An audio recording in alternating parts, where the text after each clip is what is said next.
And you just kind of outlined that it is very unlikely that anything positive is going to happen anytime soon. One of the only levers he has to pull at this point is to put boots on the ground. Like that's one of the only things Trump can control this way. You mentioned the Iranians have a big vote here. But so if you go in and you actually put boots on the ground, those numbers crater. They crater. It's 27-63 support oppose. And this is what I really wanted to get to.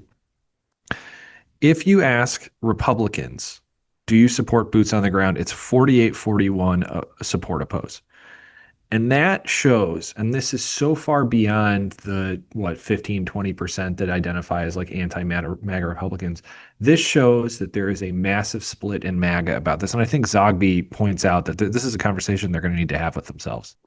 No, I think that's clear. And that's the thing. He's clearly, what's going on is fascinating.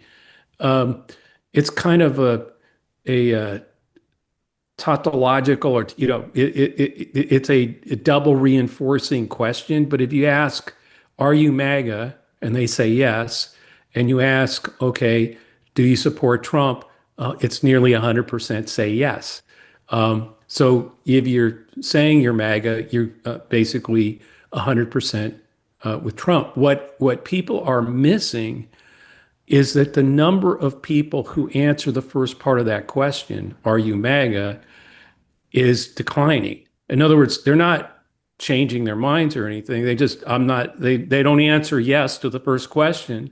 That's how he continues to stay at 100% with anybody who says yes, they're still MAGA. But that number is declining, only slightly, but it is declining. And so this does get into the things you just talked about. 48% of Republicans support boots on the ground, 41% oppose.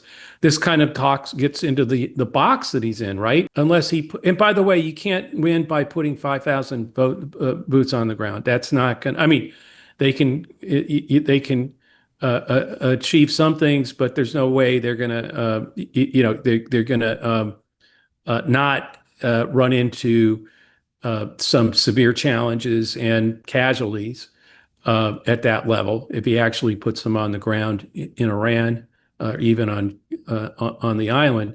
But the problem there is if he does put boots on the ground, and I'm talking the reality of what you have to put on the ground. I think at least 70,000, maybe 100,000 or more troops, and much more likely not to take an island or any of those things, but in my view, I think it's staging in Iraq on the border between Iraq and Iran.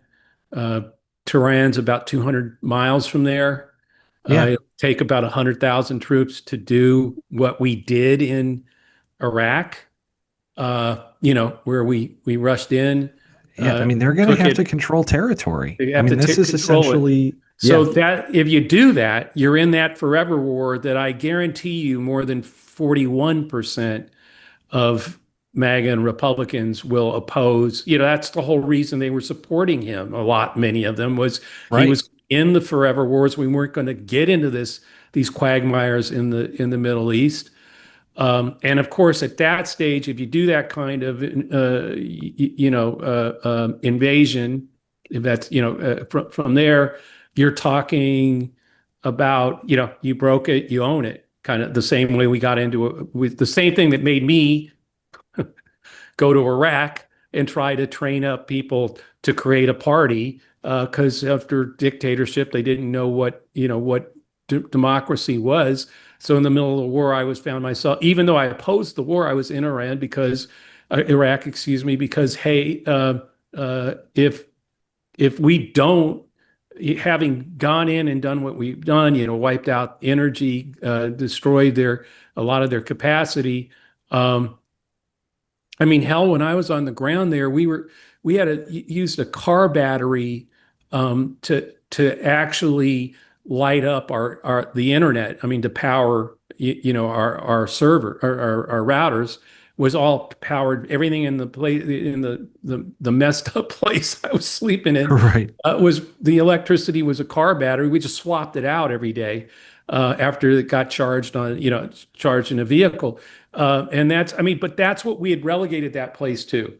And if you see Gaza and places like that, you can't put 100,000 troops in, clear entire territory and take it without inflicting that kind of damage. And then you've got 90 million. This isn't Iraq.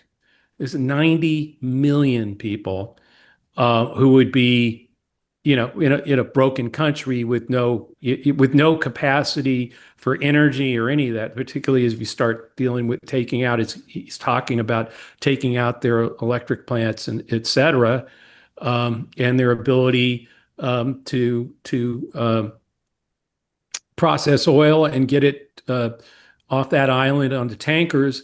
You take out all that, there's nothing there. There's no way Right. to rebuild anything. We're the ones stuck again.